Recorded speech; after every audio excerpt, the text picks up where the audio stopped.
আমি কে, ভগবান কে, ভগবানের সাথে আমার কি সম্পর্ক, মৃত্যুর পরে আমি কোথায় যাব।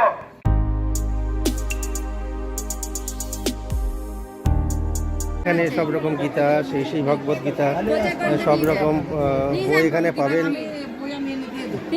ইনার মুখে শুনে নেওয়া যাবে, একটু পরে উনি বলবেন, বোঝাচ্ছেন গীতা আমাদের জন্য কতটা ইম্পর্টেন্ট, কেন গীতা পড়া উচিত। চলুন ওনার মুখ থেকে শুনে নেওয়া যাক। চারজন কাঁধে করে নিয়ে যাবে, বলো হরি।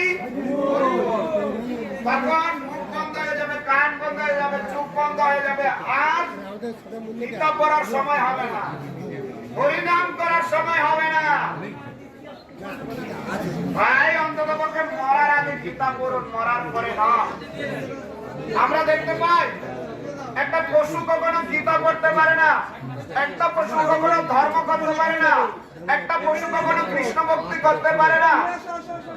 ভগবান বলছেন নাহান নিদ্রা ভাই মধ্যনাঞ্চ সামান্য মাতত পশুবি নারায়ণ ধর্মহীনা মানুষ পশুবি সমানা। ধর্ম ছাড়া মানুষ হচ্ছে পশুর সমান।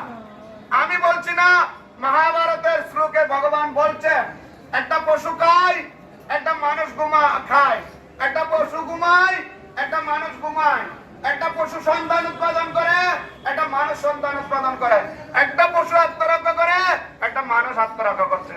এই চারটার মধ্যে যারা সীমাবদ্ধ, ধর্মহীন মানুষ পশুবি সমানা। ভগবান বলছেন ধর্মহীন অধিক বিশেষ, ধর্ম করার জন্য আমি মানুষকে বিশেষ সুযোগ দিয়েছি। ভগবান আপনাদেরকে পশু শরীর দেয়নি। পশুরা গীতা পড়ার সৌভাগ্য পায় না, ধর্ম করার সৌভাগ্য পায় না। ভগবান আপনাদেরকে মানুষ শরীর দিয়েছে। ভগবান বলছেন ধর্মহীন অধিক বিশেষ, মানুষকে আমি একটা বিশেষ সুযোগ দিয়েছি, অধিক সুযোগ দিয়েছি। মানুষ গীতা পড়ার সৌভাগ্য পায়, ধর্ম করার সৌভাগ্য পায়, প্রশ্ন করার সৌভাগ্য পায়।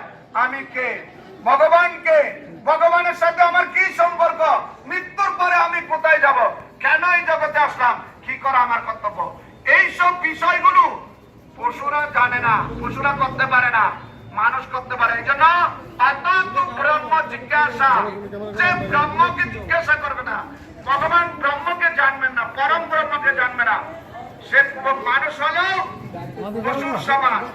মানুষ আগে হইলে কি হয়, মানুষ আকার হয়েছে কিন্তু কাজ করছে সব ভূতের মতো। তাই ভগবান বলছেন মনুষ্য আকার হইলে কি হয়, ভূতের কাজ। তাই আপনাদের অনুরোধ করব, ভগবান আপনাদের সুযোগ দিয়েছে, মানুষ শরীর দিয়েছে, আপনারা গীতা পড়ুন। তো আপনারা শুনলেন আমাদের সবার গীতা পড়ার দরকার, তো উনি সেটাই প্রচার করলেন। খুব ভালো লাগলো আমার।